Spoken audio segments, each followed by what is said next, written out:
All right. Well, welcome everyone. Thank you very much for attending our Ivy Exec webinar, Effective Resumes for Career Transitions, presented by Rachel Shelton, lead resume expert here at Ivy Exec.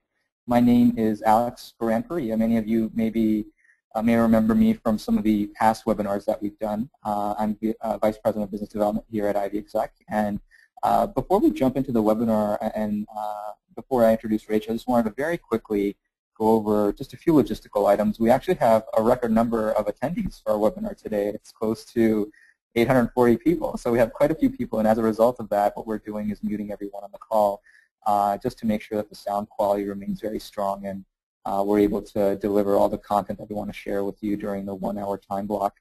As an alternative, if you do have any specific questions that you have for Rachel, related to anything with any of the content that she presents, or if you have any logistical questions, if your audio is having some trouble, definitely shoot me your message over the questions bar, which you'll see in your control panel. And definitely, please feel free, and we would definitely encourage you to send all of your questions that you have for Rachel. We'll try to get to as many of them as we possibly can during the planned Q&A sessions that we have during the middle and the end of the webinar. So we do encourage you to ask as many questions as possible. We also have quite a few poll questions that we're going to ask to really get an understanding of who we have here on the call so that we can direct the presentation in the right direction, if you will.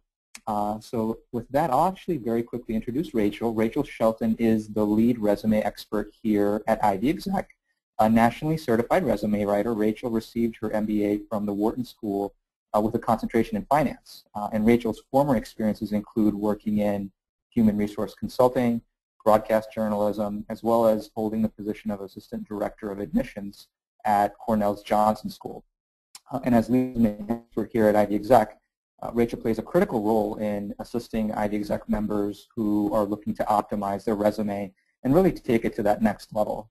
Having reviewed and written more than 1,000 resumes to date, that include resumes for CEOs and presidents to business professionals looking to convert an international CV to one that's formatted for the U.S., or even to professionals who are looking to transition into a new industry and function, as many of you probably are. Rachel really brings a wealth of experience and insight to Ivy Exec's resume writing team, and she is also a member of several notable organizations, which include the Professional Association of Resume Writers and Career Coaches, the National Resume Writers Association, as well as the Society of Human Resource Management. And so we're definitely very thrilled to have Rachel with us today to share her insight on building an effective resume for career transitioners. And for those of you who are actually on the call today and might be interested in seeking some assistance with your own resume, Rachel, as well as the rest of our resume writing team, are happy to support you in any way we can. You'll find more information about our services by visiting our website, and you'll see our link and email information for our team below in the PowerPoint slides today. Feel free to visit our website at ivyexec.com/resume, or you can email us at rachel@ivyexec.com. And be sure to connect with us soon if you are interested in perhaps signing up for any of our services that you'd like to specifically have Rachel's assistance on. She's made some time available to serve as a resource should you have any interest. And I think with that, Rachel, if there's nothing else that's left for the introduction, I'll go ahead and hand it over to you to begin the presentation. Thank you so much, Alex, for that great introduction. I will definitely try to live up to it. And thank you all for coming. This is, like Alex said, a record turnout. So we are thrilled about that. We're thrilled that there's a lot of interest in this topic. And so pleased and honored that you've carved an hour out of your day to spend with us about this topic. And before we move on, if I don't get the chance before, I just do want to thank Alex and Maciej in the background there for handling all the technical and logistic elements of this, because with 840-something of you signed up, it was no easy task. So thanks, guys. Absolutely, no problem. So we do have a very brief time today. I know some of you are at lunch, some of you are at breakfast, and some of you are at dinner, depending on where you are. So we're going to cover a lot of information in the next 55 minutes, and so I just want to give you an outline before we get started of what we'll do. The first thing we'll talk about is this kind of elusive idea of a career transition and what that really means. We'll go over some very brief general tips for effective resume writing that are applicable really anytime, but especially when you're looking for a transition. And then we'll talk very specifically about some strategies that you can use to transition your resume that will really help facilitate that career transition for you. We'll stop briefly for questions. As Alex said, feel free to ask your question anytime over on the control panel part of the screen. Alex is going to be screening all of them and selecting some that are most representative of what's being asked. I will just give you a helpful hint there.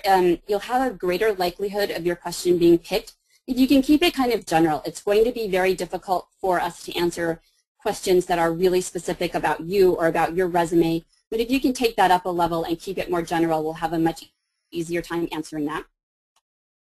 Because many of us either have MBAs or are thinking about it or are familiar with the case study method, after we kind of do the theory part, I'm going to show you some specific examples of actual clients that I worked with and how we really transition their resume from one field to another.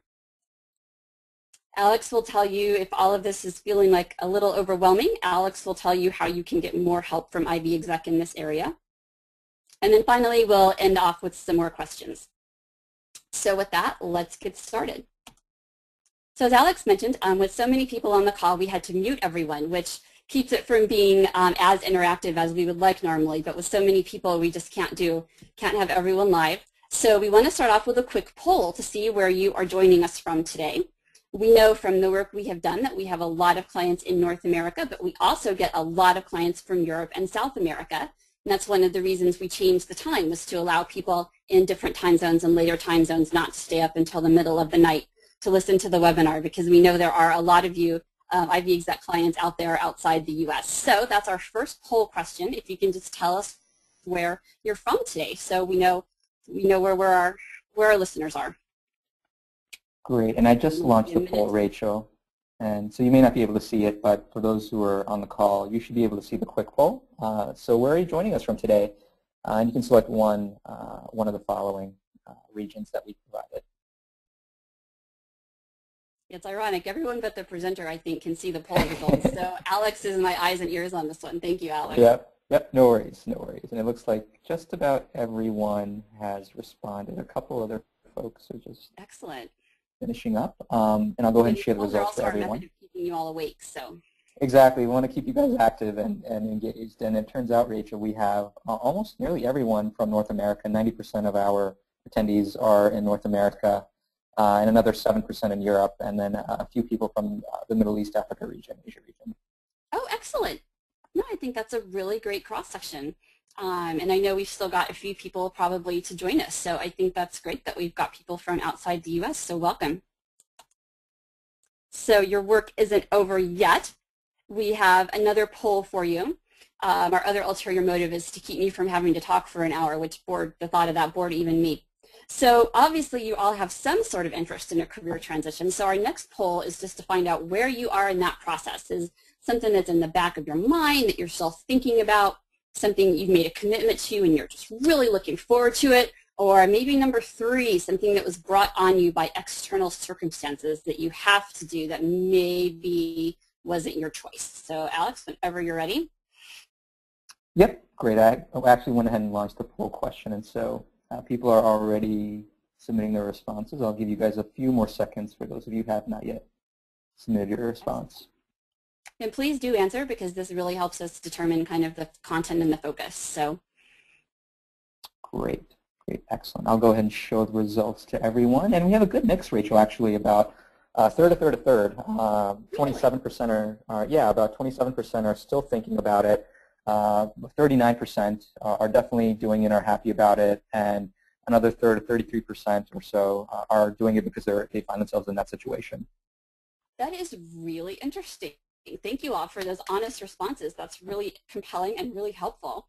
So our next question is, because the resume is such a key part of this transition for you, regardless of whether you answered 1, 2, or 3, your resume needs to change with you. Where do you feel that your resume is in terms of being ready for the transition? So number 1, it's ready to go. I can just send it out today. Number 2, probably need a little work, but it's in pretty good shape. Number 3, uh-oh, no, I need a lot of work here. And then number 4, I don't have a resume. What's a resume? Which, if you answered, that's totally fine. A lot of people come to job searches in that place, so no need to be embarrassed.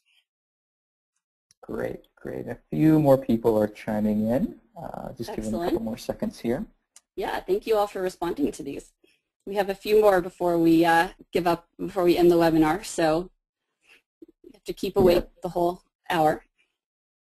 Great. Oh, let me show the results here. So we actually have, not too surprising, about 70% are pretty much, looking to get a little bit of work done to their resume. And then coming in second would be 18% of the people who said that their resume is nowhere near ready for that transition. And then about 10%, 12% or so are pretty much ready to go with where the resume is currently. Okay, excellent. And everyone seems to have a resume, so not a lot of answers for number 4. Yeah, we had 0%. Okay, there you go. That's excellent. Yeah. So you're all in the right place. It sounds almost 90% of you think you may need a little help. So you're in the right place, and that's definitely what we will be providing over the next 50 minutes. Oops.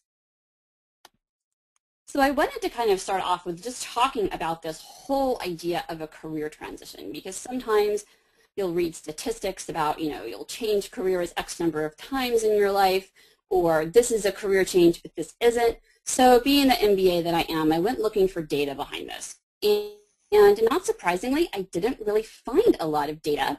For those of you in the U.S., the Bureau of Labor Statistics keeps the employment data here in the United States, and they have a great explanation on their website, which I'll leave up there a little while so you can read the government explanation with me, that this whole idea of a career change is so difficult to measure that there's really no consensus about what constitutes a career change.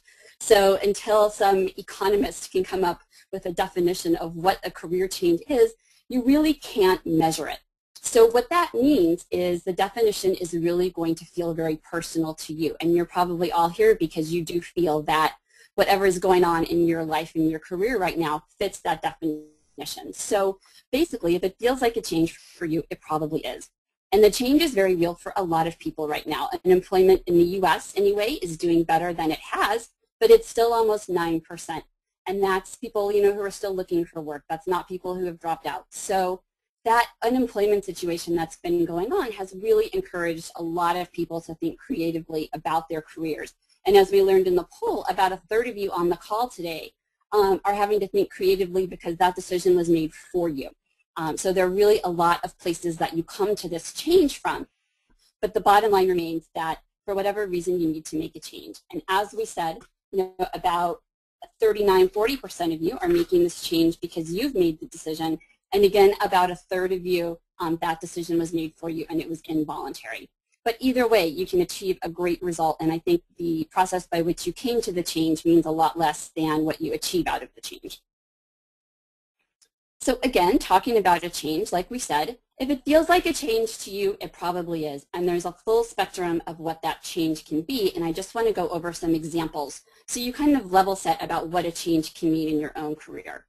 Those of you who studied strategy and innovation, change is the same way. It can be an incremental change or it can be a radical change. So starting on the lower end of the spectrum, I worked with a number of resume clients in this type of field where they're a programmer or developer and they're looking to move up into IT leadership. In this situation, they're not changing fields, they're still staying in IT, but they're moving from an individual contributor role up to a management role. And that is a transition because it's a totally different skill set that you need to move up the ladder.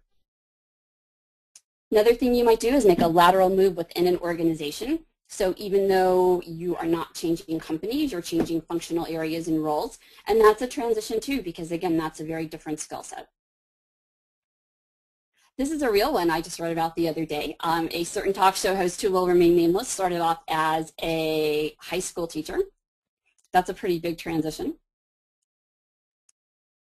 Someone I used to work with was an IT specialist in a company. He would come to your desk and help you fix your computer with your problems, and he went the other way. He became a high school history or social studies teacher, I believe. That's a pretty big change. And this is one I just read about the other week. I think it was in the Wall Street Journal. Maybe some of you saw it, that there is an investment banker on Wall Street who's also a gospel singer. So if she ever decided she wanted to bail on the whole Wall Street thing and become a full-time gospel singer, that would be a pretty big transition. So regardless of where you are on the spectrum, and you can kind of self-identify with what level of change you're looking to do, you have a lot of convincing to do. And I think that's a really important point that we want to make throughout the webinar, is that the burden is on you to do the convincing and to connect the dots, because no one is going to do that for you. So before we start with the specific tips on career transition, I want to just talk about some general tips for effective resume writing, regardless of whether you're looking to stay in your same industry or transition. But I think when you are looking to make that transition, it's much more important to follow them, because you do have sort of a higher level that you have to achieve in the resume. Now, some of you may already know this, but if you think you do, please stay with us, because a little refresher never hurts. So the first thing you always want to do in your resume is target it to your desired job. Not necessarily the job that you're in now, not the job you looked for last time, but the job you're looking for this time. And you want to keep in mind that you may need multiple versions of your resume to achieve this. You can't anymore just send that same resume out to 4 or 5 different types of jobs. So if the transition, you're in the percentage of people who is still thinking about the transition, if you might be looking in your current role and your new role, in the transition, you're going to need 2 versions of your resume to fit those 2 different types of jobs. Something we're really, really big on in IB Exec is that top third of your resume. The profile section, and you're highlighting your key skills and your key strengths, is really, really critical, especially in a transition resume, because that's where they're going to look first to see if you fit what they're looking for in the profile. We also talk about something called the 10-second test. That means whoever gets that first glance at your resume when you send it in for the new job may spend 10 seconds on it, and that's if you're lucky. So you have to make your point quickly and obviously, and have the recruiter or the hiring manager be able to see in about 10 seconds whether or not you fit with what they're looking for in that job. Number 3 may seem obvious, but make your resume easy to read. You wouldn't believe the number of resumes that I've seen, first draft resumes that I've seen in my resume writing career, that are just really illegible, whether it's using 8-point font or not having any margins, or running all of the text together because they feel like they just have to put everything on one page.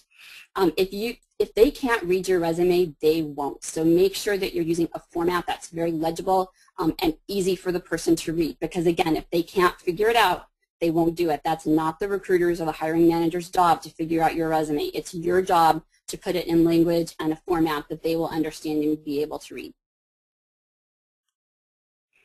This next one is really important in general, but especially in a transition resume. I've seen a number of resumes where the client wants to put in everything they ever did in a job. Everything, from changing the toner in the copier, and just every little last thing that they did in the job. And that's really counterproductive, because when you put everything in, the really important things get buried and aren't noticeable. So especially in a transition resume, don't tell us everything. Be selective about focusing on the tasks and accomplishments you had in a job that are going to be relevant to what you do in the future. And that may be very different from what you have on the resume right now. The next one is huge, and if you haven't written a resume in a while, those of you who are maybe on the more experienced end that have been out of the job market for 5 to 10 years and haven't really looked for a job, a resume has really changed. And it's very important now to focus on your accomplishments, not just your responsibilities. Don't rewrite your job description. That's boring. That doesn't sell you. No one is going to notice that resume. What you want to do instead is focus on your accomplishments and how you added value. You can think about things like how you generated revenue, how you lowered costs, how you improved a process. And the standards you use will be very specific to the industry and the type of job that you're in. But in general, especially when you're transitioning, you want to show that you have been a high performer in the past, and that no matter what, you will continue to be one in the future. And then along with that, remember that essentially a resume now is a marketing document. And I know for those of you outside the United States, it hasn't really, I think resumes outside the US are catching up to that, but I think, and especially in some parts of Europe, they're not quite so much of a sales document, so you'll want to tone your language back a little bit, but still to focus on accomplishments and really market yourself, because no one else is going to at the end of the day. You have to sell yourself. So in terms of specific steps that you can take to transition your own resume, The most important thing, as we've kind of been saying, is you have to convince the reader that you really have done that new job that you want. It might have been called something totally different, but if they look at what you did, you know, in terms of your responsibilities and accomplishments, yeah, that was the same job, no problem. You really, if there's one thing I want you to take away from this webinar more than anything, is you have to connect the dots for the person reviewing the resume. Again, it is not their job to put 2 and 2 together and really figure out how you fit with the job. That is your responsibility as the applicant. So write with the audience in mind. You know you're sending it to a hiring manager, maybe you networked at an event. Know who that person is, know what they're looking for, and it's a good rule of all communication. You know, you write with that audience in mind. And don't make them wonder how to fit a square peg in a round hole, because in those 10 seconds that they're going to spend on your resume, they won't do that. And if they don't see that you've made that connection for them, you're going to end up in the, I guess now it's probably a virtual trash can, but you will definitely end up with the delete button. So Rachel, that's all great, but how do I do this? Well, that's what we'll talk about now. And the way to do this is that you really target it to the job you're looking for and you focus on your transferable skills. So first step in doing this is to really, and I want to encourage you to start with a blank slate, especially if you have worked in a certain industry for a really long time. You know, your point of view for this may be a little bit skewed. So try as much as you can to start from a point of blank slate and ask yourself, what am I really good at in my job and what skills do I use every day in my job? And you may find that you use a lot of skills that aren't part of your official job description, so really think out of the box and outside of your job description. Excuse me. A lot of people tend to have trouble with this, and I think that's because we tend to think, well, I'm good at something, so everyone else is. There's this sort of natural human tendency to downplay your strengths. So I will challenge you to go beyond that. And if you have trouble with this, don't be afraid to ask your colleagues, ask your friends, ask former boss, you know, what am I good at? What skills did you see in me that were stronger than other people? Because it's really important going into a change that you come from a place of strength and knowing what you bring to the table and knowing what you are good at. The next thing you'll want to do is find a job description that's close to the one that you'll be looking for. Now, it doesn't have to be the exact type of job, but when I work with clients, I always ask them, send me a representative job for what you'll be looking for. We'll talk about the reason for that next. If you need a site, if you're an Ivy Exec member, we've got some great ones that you can look at from all across the board. But it's really important to have that tangible description so you know the mark that you have to hit with your resume. And you want to read that description really carefully for keywords. And we're going to talk about an example with that there, an example next. And then you want to kind of match up steps 1 and 2. So you take the inventory of your skills and your strengths and the things that you've done in the past and match them up to those keywords. Now keep in mind, it may be called something else. I've had clients who didn't think they had ever done project management, but when we talked about how they wrote a program that was delivered, you know, on time and on budget, it really turned out they did. So don't get hung up on the linguistics of the exercise, but really think about how what you've done matches with these keywords and key skills that you have to provide. So I promised an example, and the keywords are important too. Depending on the type of search you're doing, if it's a lower entry-level search or a technical search, a computer may be actually scanning that first version of your resume. So if the computer is not going to bring obviously any judgment to this process, so if the computer doesn't see the right keywords in your resume, you're going to get dinged right there. A person can bring a little bit more judgment to the process, but again, they're not going to spend a lot of time. So here is a somewhat selected at random job description that I found on the Ivy Exec website for a senior finance manager. So to keep you all awake again, just take a minute there and review that job description, and then either note down, if you've got a piece of paper handy or in your head, just write down a couple of the keywords that you think, if you were coming from a different type of role and wanted to apply for this, what would be the important words to emphasize in your resume. And I'll just give you about 10 seconds to look this over. Yeah, and if you'd like, for those of you on the call, if you'd like to submit what you would enter in, you can do that through the questions box as well. Oh, great idea, Alex. Yeah. Thank you. Yeah. Anything to keep everyone awake. Yeah, yeah. Okay. Anything come in? Should we go on to my picks? Let's see here. One attendee wrote in and she provided the following: communication, all levels, multitask, cross-functional analysis also came in. Oh, that's excellent, and that's a perfect one to make my point. So thank you so much for the person who suggested that. So that's perfect, and I promise we didn't pick her out and tell her what to say beforehand.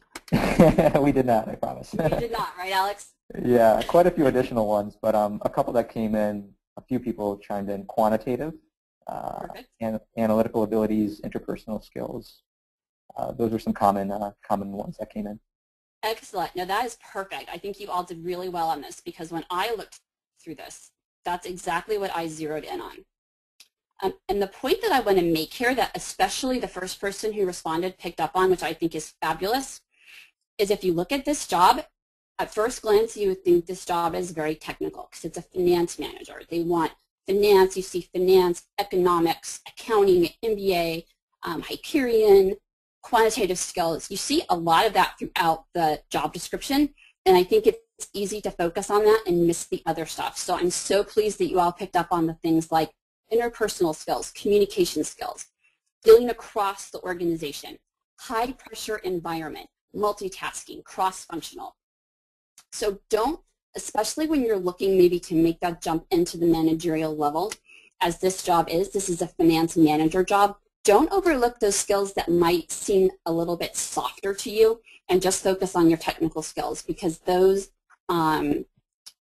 softer skills are really, really critical, and you need to work those keywords into your resume as well. Another thing that I picked up on here is international. So it's only mentioned there once, but it's preferable. So I think if you were applying for this job, that you should really work in any international exposure that you've had. Another important thing I find in this job description is it mentions some specific systems that you need to use. So anytime you see that and you can match that up in your background, make sure you include those specific systems. And again, this sounds fairly obvious, but I do want to point out that you should only put these keywords in your resume if they actually apply to you. You never want to misrepresent yourself and try to present yourself as an expert in Hyperion when really you've never actually seen it. But hopefully focusing on those keywords and looking to match those with your background can really help give you some direction as to where to send the resume. So like we said, that's really your first step. Use that job description as your guide and what keywords you need to put in the resume. Again, assuming they apply to you. And I'm going to talk about these next two together. There's always a discussion in resumes about whether to leave off jobs or only go back 10 years in your work history, and that's definitely more of a discussion than we can have in the 30 minutes we have left here. But one thing that you really want to think about in a transition is which jobs in your past are more relevant to this job than others. And you'll find that some will be more relevant. So it's important to think about that and emphasize accordingly as to which ones you think are most appropriate. So you may have had a job right out of college that was really important that you might have otherwise left off. You might want to put that back in. Your early career experience might not be relevant at all, so you might want to summarize that instead of breaking it out. So really, really look at your past work experience objectively and in terms of what's most relevant, and don't be afraid to, they don't have to all have equal time in the resume. We talked about the importance of that profile.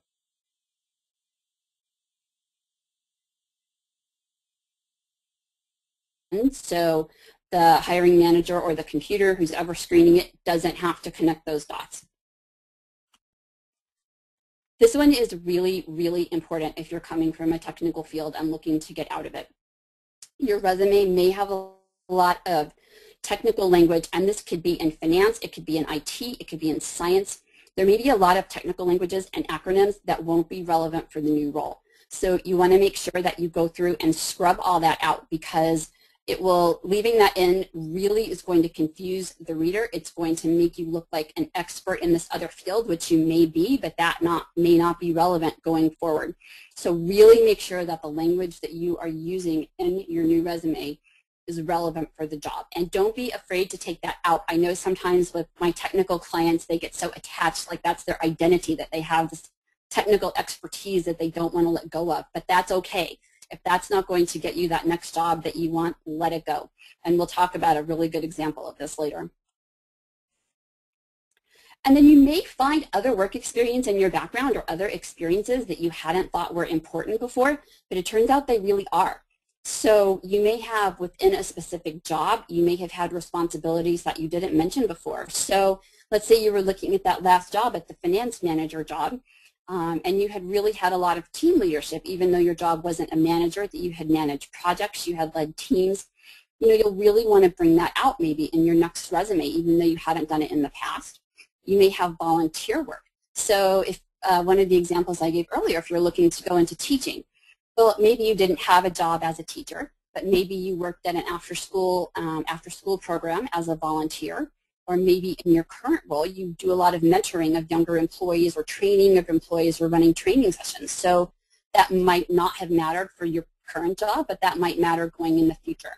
Likewise, internships or courses. If you haven't been out of school for too long, it's not always a bad idea to go look through your courses and say, well, you know, I had this class in nonprofit management, I had a class in education, I had a class in science, and call that out on your resume, because that shows them, you know, you haven't had work experience, but you do have some background in the field.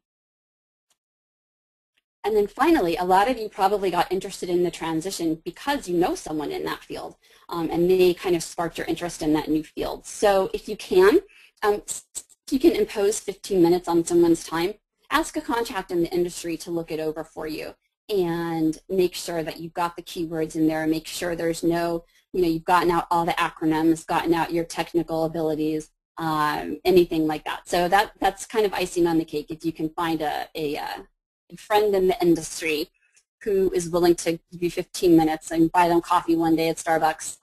Definitely ask them to look over it.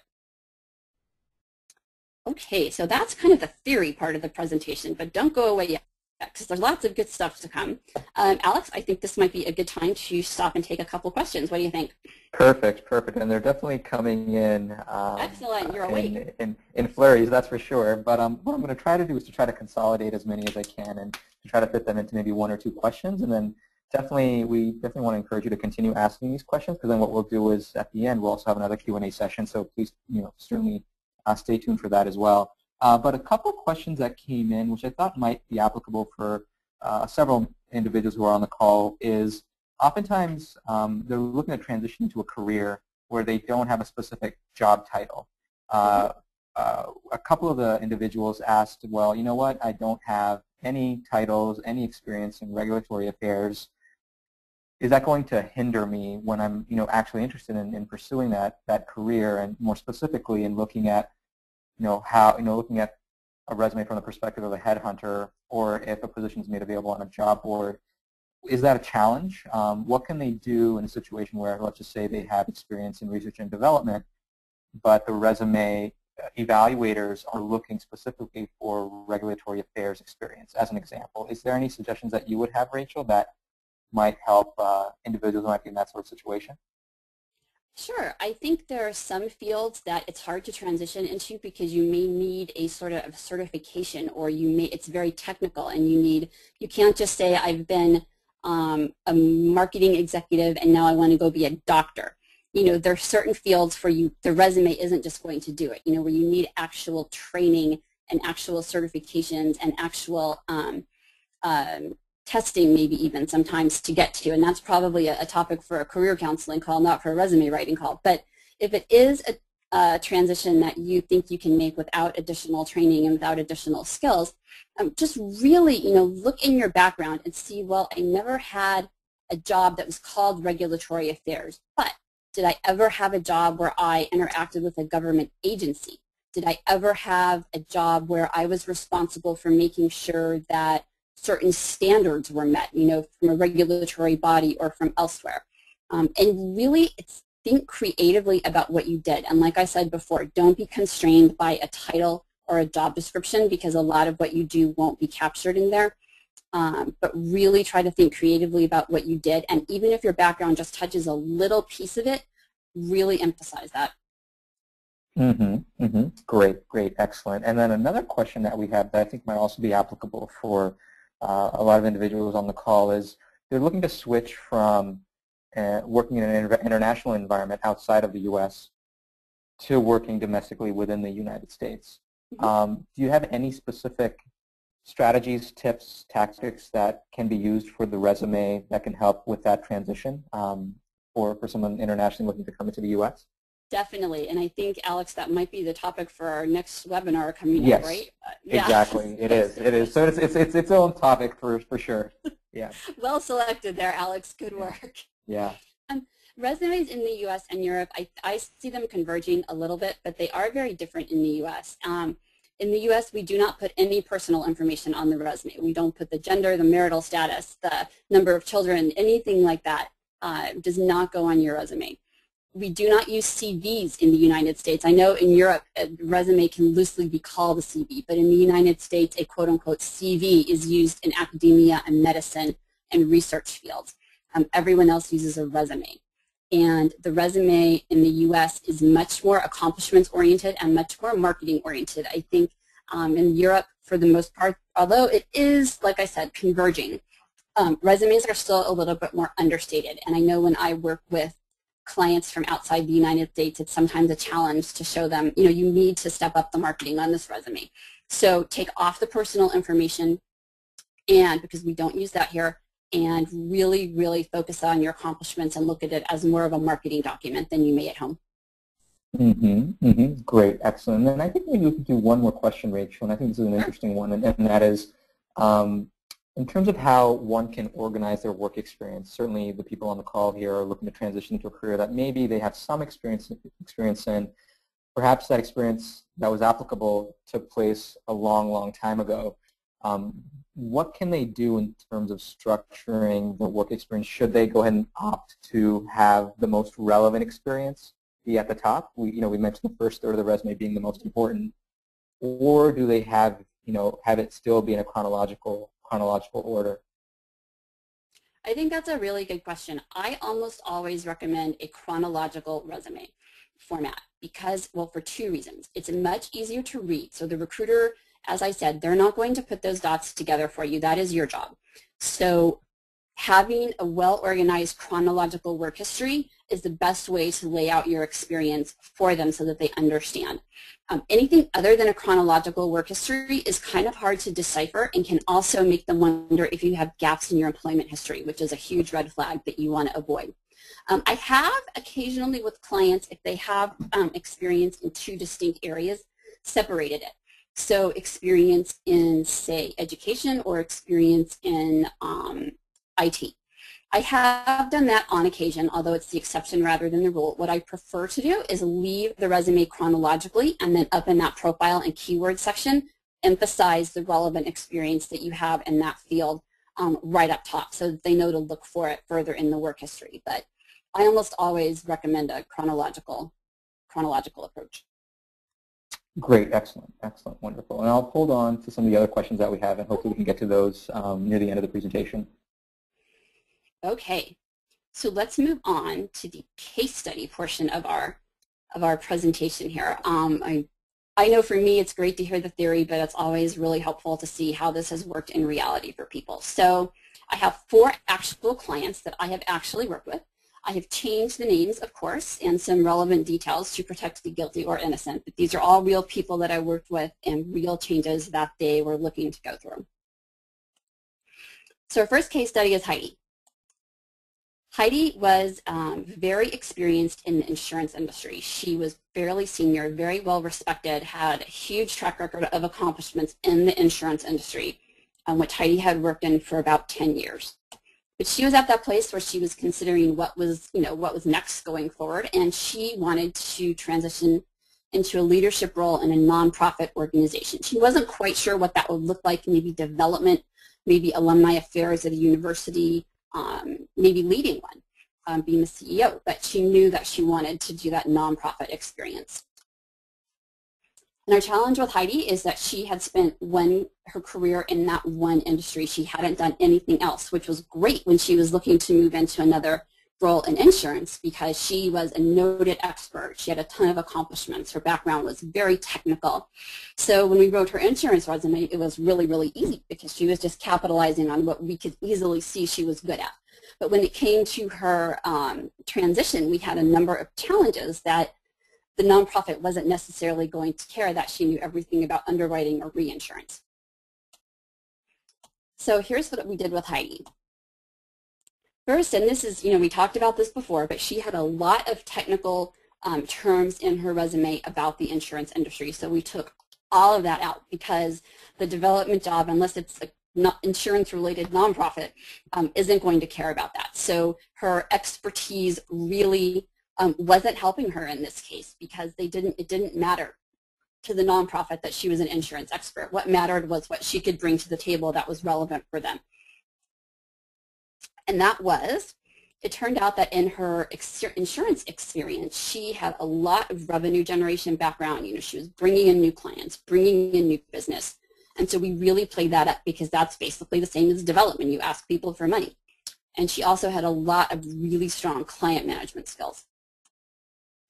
And we talked about this before, but she had a lot of softer skills that we hadn't necessarily included so much in the insurance version of her resume, but when we wrote the nonprofit one, I made sure to emphasize her mentoring skills because throughout her career, she had really been a mentor to the more junior employees. So we made sure to really emphasize that as well. And another thing we did with Heidi was we added in a volunteer experience section, which I didn't have in the insurance version. But for the nonprofit version, she really had done a lot of volunteer work with nonprofits starting since college. And so we put that section in so that they could see, well, she hasn't worked at a nonprofit as an employee, but she's done it from a different perspective. So she really, really has seen what a nonprofit does. So that's something you might think about too, is if you have volunteer work in an area, make sure to mention that. Our next case study is Noah. He was a really interesting one. He had a dual JD MBA degree, but in terms of his career, he had chosen to pursue law, and he had worked in the legal field for about 7 years at the point that he came to me. And he had decided, he liked the law, but he wanted to test the waters in the finance side and maybe go into financial services or corporate finance or iBanking. And although he had the MBA degree as part of his academic background, he had never worked in finance. All of his experience was in the law, starting with his clerkships and internships when he was back in law school. So, he never really used the MBA, at least that's what we thought. So here's the approach that we did for Noah, because he had the academic background, so we knew it had to be there. As we kind of went through his law practice, we saw that he really had utilized a lot of financial skills and his financial knowledge in the type of law that he was practicing. In terms of he hadn't focused on one area of the law, so that was kind of tough, but he had done throughout his career a lot of tax, real estate, and even bankruptcy. So we realized that requires a lot of financial expertise and skills. So even though his title wasn't financial analyst or financial manager, he had to really use finance and accounting skills in order to practice his law job. And that's what I mean by convince them you have done this job before, even though that wasn't your title. And he had also won a lot of money for his clients in these financial cases, so he had really, really been successful. And in terms of law firms, he had had a lot of administrative and financial responsibilities within his law firm. So he was doing budgeting, client relationships, that sort of thing. And then he also did have really strong client skills that he had developed. In any kind of services organization, the client skills are very transferable, from a law firm to an iBanking firm. His client skills were really very relevant. And he also, this is in that job description we looked at, he had shown in his law practice that he could work really well under pressure, which obviously is key for any kind of financial job. So just a small example there of how those softer skills that you may not think are important are really important, because we really played that up for Noah. Well, I think we have time to do the next two really quick. What do you think, Alex? They're short. Yeah, go for it, Rachel. Yep. Okay. So James is an example of an earlier career client that I worked with. He has an undergrad degree in business, and he had worked in energy trading and also briefly worked in nonprofit. And he decided that he wanted to go to medical school. So this is kind of my example we talked about before. You can't all of a sudden decide, I want to be a doctor and write a resume to be a doctor, because you need to go to medical school and pass licensing tests first. So for Jamie, we knew that we had to help him really write a different type of resume to get into medical school, because that's part of the application that he had to submit. And our challenge with him was that he was really early in his career, which is almost easier. We'll talk about that in the next one. But he had worked in multiple sectors, and he didn't have a lot of academic background in science. At least we didn't think. He was a business major. So what we did with Jamie was, first of all, again, like with Heidi, I took out the financial jargon because he was in energy trading. So there was a lot of really, really technical material in there that the medical school would have no interest in. So we took all of that out. Again, don't be afraid to kind of let go of an expertise if it's not relevant. It turned out he had taken a couple of science classes as an undergraduate, and he had done very well and liked them. So we listed those on his resume under his education, which I think that works if you're relatively recent out of school, but if you've been out of school for 20 years, you may not want to go back that far.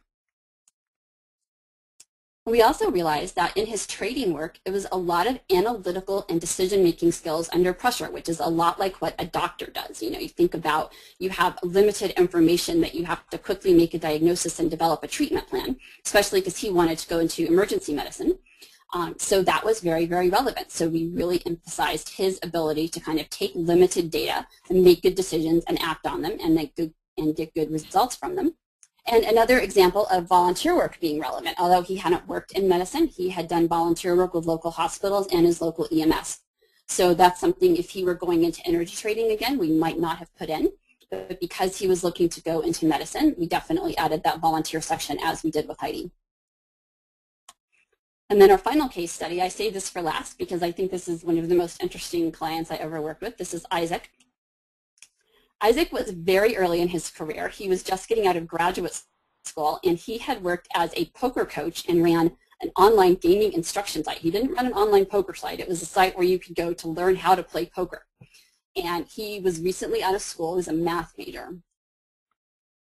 And he decided he liked the poker, but that wasn't what he wanted to do going forward. So he wanted to go into equity analysis or investment management. But he didn't have a lot of work experience, so we didn't have a lot of history to play off of and kind of put a new perspective on. He had never worked in a company, and he had never studied business. So I am not one to shy away from a challenge, so I said, okay, I'm going to figure this out, and I am going to make being a poker coach the most relevant thing you can possibly do to go into equity analysis or investment management. And it turned out it really wasn't that much of a stretch when I got into it. For him, we made it all about risk management and decision-making skills. You know, when you're playing poker, it's all about like game out. Are those relevant things to do if you want to be an equity analyst and make buy and sell recommendations on a stock? Absolutely. In his case, a lack of work experience actually helped because I said before, you know, try to start from a blank slate. Isaac really had a blank slate. You know, he just had limited work experience, so we could kind of tell the story a little bit more easily. It is, I think, a little more challenging to do if you're in Heidi's situation where you have a lot of work experience. You can definitely still do it, but if you don't have a lot of work experience, you don't have as much of a background to explain. Also, because of his math and engineering background, he had a lot of quant skills. So those were also something that we really emphasized were his quantitative skills, which, you know, if we were doing another poker resume, maybe not relevant, but for what he wanted to do, those quant skills were really quite critical. And then he had built his own business, so that's something, you know, entrepreneurial approach is relevant in those fields. So we really kind of emphasized his analytical ability that he used to start this business and run the business. That had been doing really well. So we ended up making a poker coach into an equity analyst, which I thought was a lot of fun. So those are our 4 case studies. Hopefully you saw something in those that's relevant to your own situation. And now we want to wake you all up again and go back to that poll that Alex took in the beginning. And now that we've kind of gone through the steps that you'll need to follow to get your resume into shape, tell us again, where now do you feel your resume is on that spectrum? And I'll be interested to see if more people pick number 4 this time, Alex. Yeah, yeah, I'm curious about that as well. So I'll give everyone Maybe you thought about. it was a resume, but it really wasn't. uh, let's see, we'll give you So guys we'll give another you a 10 minute to seconds. register your answers, and we'll see Yep, if you moved. yep, yep. And think about some of the key strategies and tips that Rachel shared, and see if you can maybe incorporate those into your current resume to come up with an idea of kind of where your resume is at this point. Excellent, excellent. Okay, great. So I'll go ahead and share the results with everyone. And so it's an interesting shift, Rachel. So I think originally we had about, if I remember correctly, around 75, 78% initially who said that maybe, but it still needs a little bit of work. Now that's dropped. That's dropped to 68%. 68, okay. And that's shifted to no way, meaning that there are some folks who just realized and had the moment of epiphany that, you know what, they need a little bit of work for their resume, which is good. I'm glad that we've had that coming out from the webinar. And about 11%, still I think it's about the same, that I definitely believe that their resume is ready for that transition. And we actually have a few people who said, what resume? I need a little bit more work than most. So that's kind of where we're at the end of this poll. So you thought it was a resume, but maybe it really wasn't now that you know what it should be. But that's fine. It's definitely, that's why we're here, and it's better to know that now than after you start sending it off places and don't get results, right? Exactly, exactly. Okay. Oops. There we go. Great. So I guess what we can do, in terms of kind of where we're at now, now that we've kind of identified that about 95% or so folks feel like they need some work with their resume, and perhaps would like to get Exec assistance to address some of those unique challenges for your career switch. Rachel and our Exec team is really here to help, and as we tell our members, a successful job offer really depends, 30% on skill and about 70% on presentation, and your resume is really critical for that 70%. And so as I mentioned, with over 20 years of resume writing experience, we've looked at thousands of resumes and are really here to assist you in optimizing your resume for the web and to ensure that your resume really passes that critical 10-second test. So feel free to go to our website. You'll see our link here where you can learn a little bit more about our resume writing services. And Rachel, if you don't mind, if you can maybe show the page on our website that people can go to. And this is idexec.com/resume. And when you go there, you'll learn a little bit more about some of the ways that we can support you. We also have another section called Career Strategies that has a wealth of tips and information that you can also use that's related to not just resumes, but also other areas of professional development and growth. So definitely take a look at that. And definitely if you have any specific questions, and many of you did have specific questions related to your resume, and I tried to, in the Q&A session, try to consolidate and generalize those. But if you have any specific questions related to your own situation, please feel free to email us at rachel@idexec.com, and we'll be happy to provide you with more detailed responses related to your current situation and to see if there are any other ways that we can support you during this critical time where you're looking to transition. And with that, Rachel, I guess we can go into another Q&A session. What do you think? I think that's perfect. Let's answer some more questions in the 5 or so minutes we have left. If we have any, do we have any? We have quite a few, and feel free for those of you that still have some questions to drop those into the questions box. I'll try to get to them as well. One question that did come up, Rachel, was kind of the difference between a resume, a LinkedIn profile, and a cover letter. Many individuals said, you know what, I can definitely tailor my resume, but maybe I can't do as much with a LinkedIn profile. So I thought maybe if you could perhaps shed some light, Rachel, into just kind of what are some fundamental differences between what we are doing with a resume in comparison and in contrast to what can be done with a LinkedIn profile. Do you have any insight on that?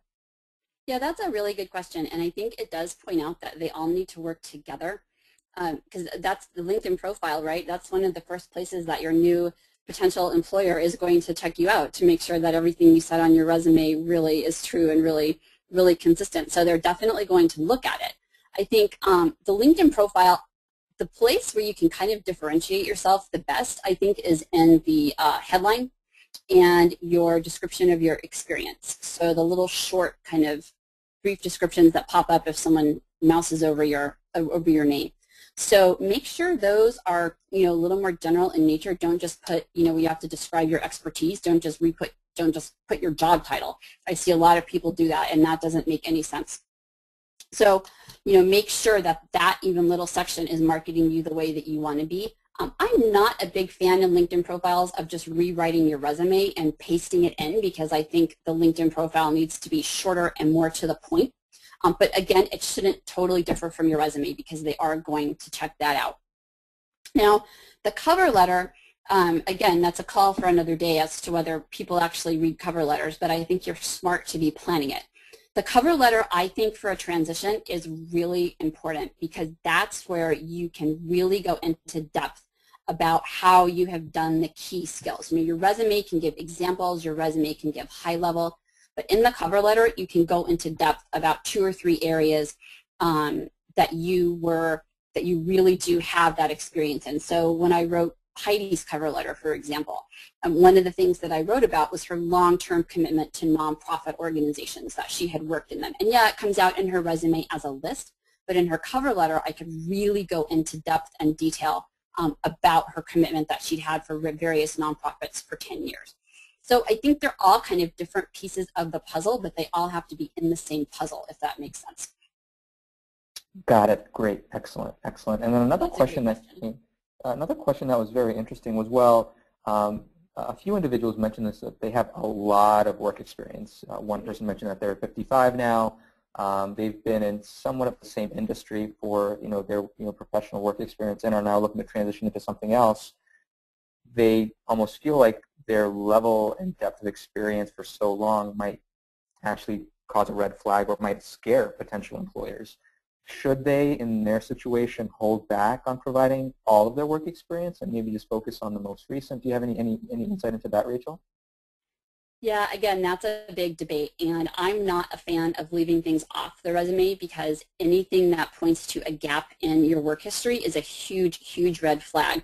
If you leave, say, the dates off of your undergraduate degree, and then your first job starts in 1995 as a senior vice president, the recruiter is going to know that something is missing. But I think that whole macro debate is probably one for another day. But in terms of a transition, I think it is a little bit more challenging when you have that much more work experience. But at the same time, I think when you get to a certain point in your life and in your career, wanting a change maybe is more expected than when you're in your 20s or 30s and still building your reputation.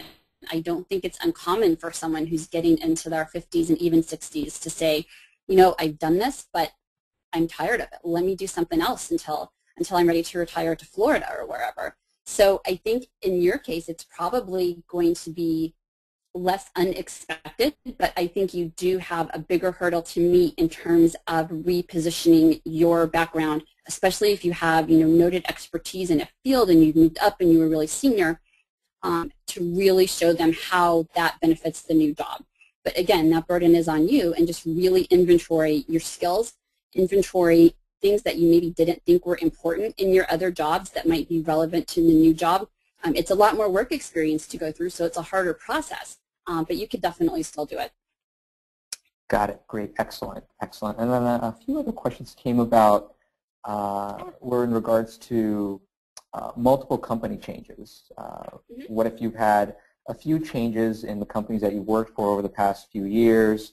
And again, kind of going back to this theme of career transitioning, what can they do to present, I would say, their fluidity in the best possible way? Yeah, that's one I think that's affecting a lot of people right now with the economy. You haven't always had that choice about staying with your employer or going to a new one. So I've definitely seen this a lot. If you're early, I think it kind of depends on where you are in your career. If you're early in your career, I don't think that's as big of a problem, because they're still kind of expecting you're going to be testing out different things. If you've been in the work field for a while, it's a little bit more of a red flag to see multiple changes, say within 2 or 3 years. So what I could advise you to do, and again, it's hard without seeing the actual situation, if you've stayed in the same field, look for common themes that you. I don't, again, typically recommend leaving things out, but see if you can draw themes. Well, I had 3 different jobs in the last 2 years, but here are the things, even though it was a different title, these are the things that I did across all 3 of them that will help me get that next job. Don't necessarily look at them individually, but aggregate them a little bit. Great, excellent, excellent, wonderful. And then another question that came about, which is an interesting one, is uh, this person actually was advised to exclude soft skills altogether from their resume. And you know, from what we've shared, we're kind of in the opposite position. And so, Rachel, can you provide a counterpoint to those resume writing advisors who have said, you know what, exclude all soft skills entirely? Yeah, well, my disclaimer is if you ask 10 different people for advice about your resume, you'll get 25 different answers. So with any advice about your resume, I think you have to take it with a grain of salt. You know, at the end of the day, it is your resume and your background, and you have to be comfortable with it. So if you feel that in your situation, you don't need to emphasize the softer skills, okay, don't do it. If you don't get results, you can change. Your resume isn't a concrete document. You can change the resume every time you send it out for a job. So, you know, if something we said today spoke to you and other things don't, you know, use what you feel is relevant for you. I do think, especially if you are looking to move up from an individual contributor role to a manager role, that you have to put in those softer skills. They have to see that you have leadership skills and not just technical skills, because, you know, when you're leading a whole department, that's really what they're going to look for. But again, you know, not every situation will they be as relevant. But with any advice, you have to pick and choose, I think. Absolutely. And then another question that I think could also potentially be applicable for many of us who are on the call is, you know, currently many individuals are unemployed and perhaps have been unemployed for months. What can they do for that portion of their resume about, you know, what have you done recently? Any tips, any suggestions on what they can include in their resume to really make them stand out positively if they are currently unemployed?